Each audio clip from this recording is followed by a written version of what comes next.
ಹಾಗಾದರೆ ಈ ನೋಟಿಸ್ ಕೊಟ್ಟಿದ್ದ ಕಾರಣ ಏನು ಅನ್ನೋದ್ರ ಬಗ್ಗೆ ಚರ್ಚೆ ಮಾಡ್ತಾ ಹೋಗ್ತೀನಿ. ಕಾರ್ಯಕ್ರಮದಲ್ಲಿ ಭಾಗಿಯಾಗಿರ್ತಾರೆ ಆರ್ಥಿಕ ತಜ್ಞರಾಗಿರುವಂಥ ಮಂಜುನಾಥ್ ಗೌಡರು. ಅದೇ ಸರ್, ಕಾರ್ಯಕ್ರಮಕ್ಕೆ ಸ್ವಾಗತ. ಅದೇ ರೀತಿಯಾಗಿ ಬೇಕರಿ ಮಾಲೀಕರಾಗಿರುವಂಥ ಸಂತೋಷ್ ಶೆಟ್ಟಿ ಅವರು ಕೂಡ ಇದ್ದಾರೆ. ಕಾಂಡಿಮೆಂಟ್ಸ್ ಮಾಲೀಕರಾಗಿರುವಂಥ ಗೋವಿಂದರಾಜು ಗೌಡರು ಕೂಡ ನಮ್ಮ ಜೊತೆಲಿದ್ದಾರೆ.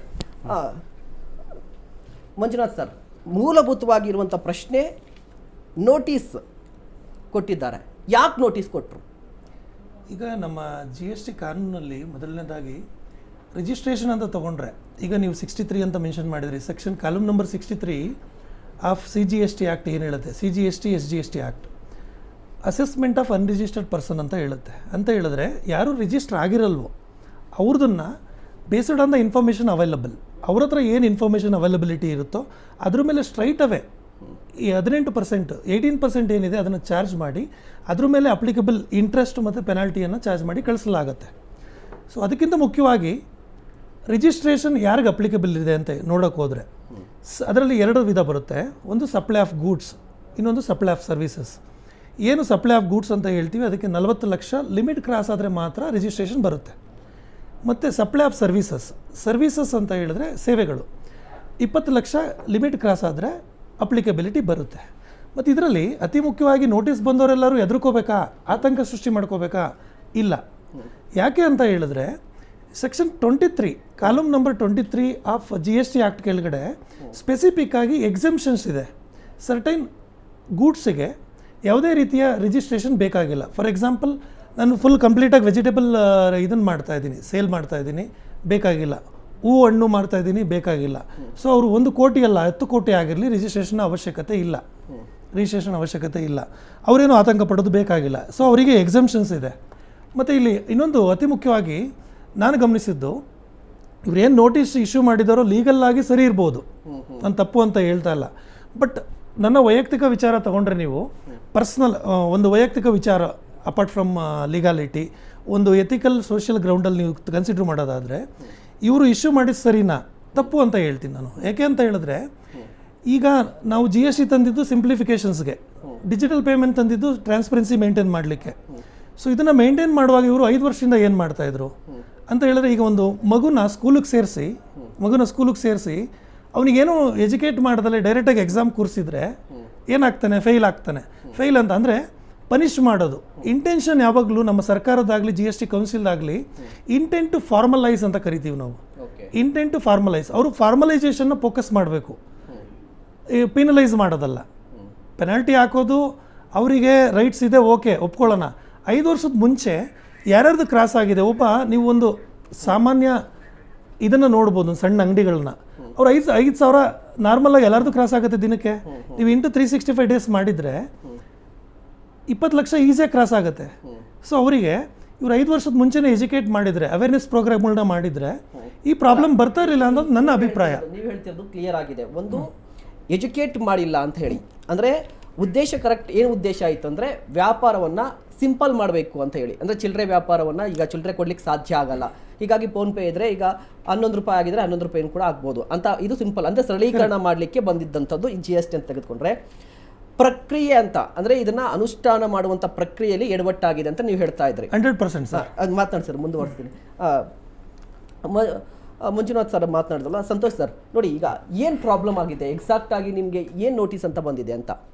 ಅಂದರೆ 2021, 22, 23, 24 ಇಷ್ಟಿಷ್ಟು ಟ್ರಾನ್ಸಾಕ್ಷನ್ ಮಾಡಿದ್ದೀರಾ, ಇಷ್ಟಿಷ್ಟು ನೋಟಿಸ್, ಇಷ್ಟಿಷ್ಟು ಅಮೌಂಟ್ ಆಗಿದೆ, ಇದಕ್ಕೆ ಇಷ್ಟು ಪ್ಲಸ್ 18% ಈ ಥರ ಇಂಟ್ರೆಸ್ಟ್ ಸೇರಿ ನೀವು ಪೇ ಮಾಡಬೇಕು, ಇಲ್ಲ ಬಂದು ಉತ್ತರ ಕೊಡಬೇಕು ಅಂತ ಕೇಳ್ತಾ ಇದ್ದಾರೆ. ಈಗ 1-2 ದಿನದಿಂದ ಈಚೆಯಿಂದ ಬಂದು ನೀವು ಕ್ಲಾರಿಟಿ ಕೊಡಿ ಅಂತ ಕೇಳ್ತಾ ಇದ್ದಾರೆ.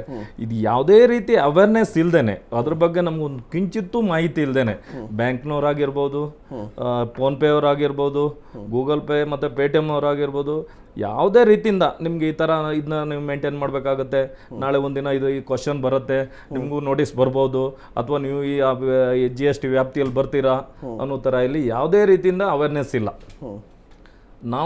ನಾವು ಸಣ್ಣ ಉದ್ಯಮಿದಾರರು ಅಥವಾ ಸಣ್ಣ ವ್ಯಾಪಾರಿಗಳು ನಾವು ಈ ವ್ಯಾಪ್ತಿಯಲ್ಲಿ ಬರಲ್ಲ, ಇದಕ್ಕೂ ನಮಗೂ ಸಂಬಂಧ ಇಲ್ಲ ಅನ್ನೋ ಲೆಕ್ಕಾಚಾರದಲ್ಲೇ ನಾವು ಆರಾಮಾಗಿದ್ದವರು.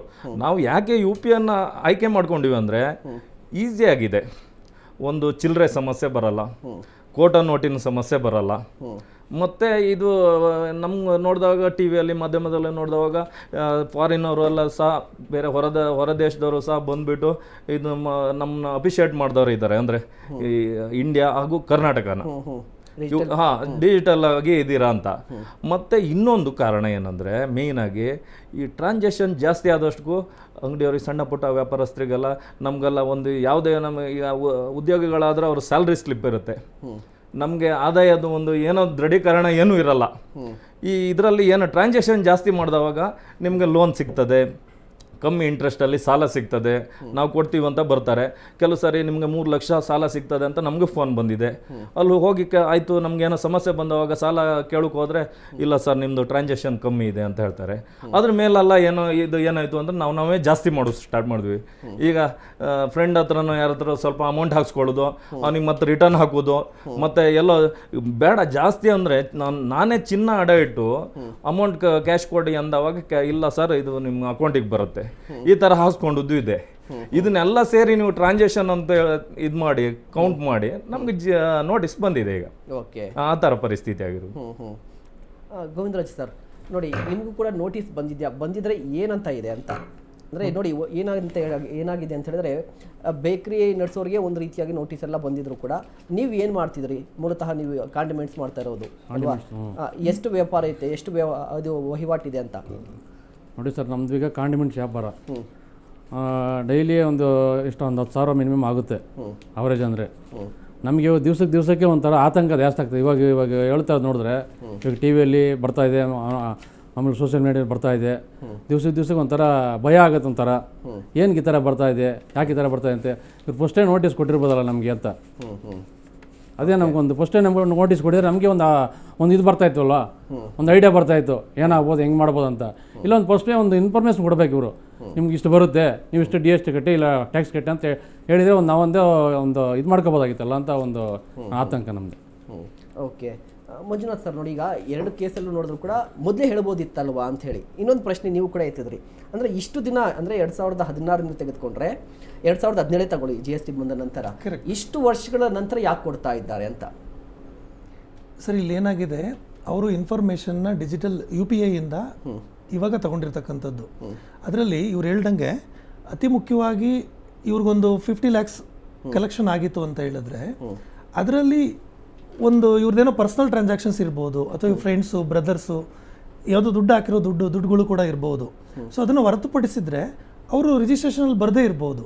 ನಾನು ಅತಿ ಮುಖ್ಯವಾಗಿ ಸ್ಟ್ರೆಸ್ ಮಾಡಿದ್ದು ಏನಕ್ಕೆ ಅಂತ ಹೇಳಿದ್ರೆ ಅವೇರ್ನೆಸ್ ಪ್ರೋಗ್ರಾಮ್ ಬೇಕಾಗಿತ್ತು ಅಂತ. ಸೆಕ್ಷನ್ 10 ಅದರಲ್ಲಿ ಒಂದು ಕಾಂಪೋಸಿಷನ್ ಸ್ಕೀಮ್ ಅಂತ ಕರಿತೀವಿ, ರಾಜಿ ತೆರಿಗೆ ಅಂತ ಕರಿತೀವಿ ಕನ್ನಡದಲ್ಲಿ. ಅದರಲ್ಲಿ ಏನಿದೆ, ಇವರು 1.5 ಕೋಟಿ ಯಾರ್ದು ವಾರ್ಷಿಕ ರೆವಿನ್ಯೂ ಸೇಲ್ಸ್ ಏನು ಕ್ರಾಸ್ ಆಗಲ್ವೋ ಅವರಿಗೆ 1% ಟ್ಯಾಕ್ಸ್ ಕಟ್ಟಿದರೆ ಸಾಕು ಅಂತ ಇದೆ. 1%. ನಾನು ಇವ್ರ ನೋಟಿಸ್ ನೋಡ್ತಾ ಇದ್ದೆ, ಇವ್ರದ್ದು ಎಲ್ಲ 5 ವರ್ಷಕ್ಕೂ ಕೂಡಿಸಿದ್ರೆ ಒಂದು 2 ಕೋಟಿ ಕಲೆಕ್ಷನ್ ಇದೆ 5 ವರ್ಷಕ್ಕೂ ಕೂಡಿದ್ರೆ. ಇವರಿಗೆ ಮೊದಲು ಅದ್ರದ್ದು ಅನುಭವ ಇದ್ದಿದ್ರೆ ವರ್ಷಕ್ಕೆ ಒಂದು 50 ಲಕ್ಷ ಬಿಸ್ನೆಸ್ ಮಾಡಿದ್ದಾರೆ. ಸೊ ವರ್ಷಕ್ಕೆ 50 ಲಕ್ಷ ಅಂತ ಹೇಳಿದ್ರೆ ತಿಂಗಳಿಗೆ ಒಂದು 4 ಲಕ್ಷ ಇರ್ಬೋದು. 4 ಲಕ್ಷ ತಿಂಗಳಿಗೆ ಅಂತ ಹೇಳಿದ್ರೆ 1% ಅಂತ ಹೇಳಿದ್ರೆ 4,000 ಬರ್ತಾ ಇತ್ತು. 4,000 ಇವ್ರಿಗೆ ಕಟ್ಟಿ ಒಂದು ತಿಂಗಳಿಗೆ ಅಂತ ಹೇಳಿದ್ರೆ ಕಟ್ಕೊಂಡು ಹೋಗ್ಬಿಟ್ಟಿರೋರು. ಸೊ ಈಗ ಏನಾಗ್ತಿದೆ, 2 ಕೋಟಿ ಟ್ರಾನ್ಸಾಕ್ಷನ್ಸ್ಗೆ 1% ತಗೊಂಡ್ರೆ 2 ಲಕ್ಷ ಆಗುತ್ತೆ. ಅವರು ಅದನ್ನು ಬೇರ್ ಮಾಡಕ್ಕೆ ರೆಡಿ ಇದ್ದಾರೆ. ಸೊ ಅವರಿಗೆ ಕಾನೂನು ಅರಿವಿನ ಇಲ್ಲದೆ ಇರೋದ್ರಿಂದ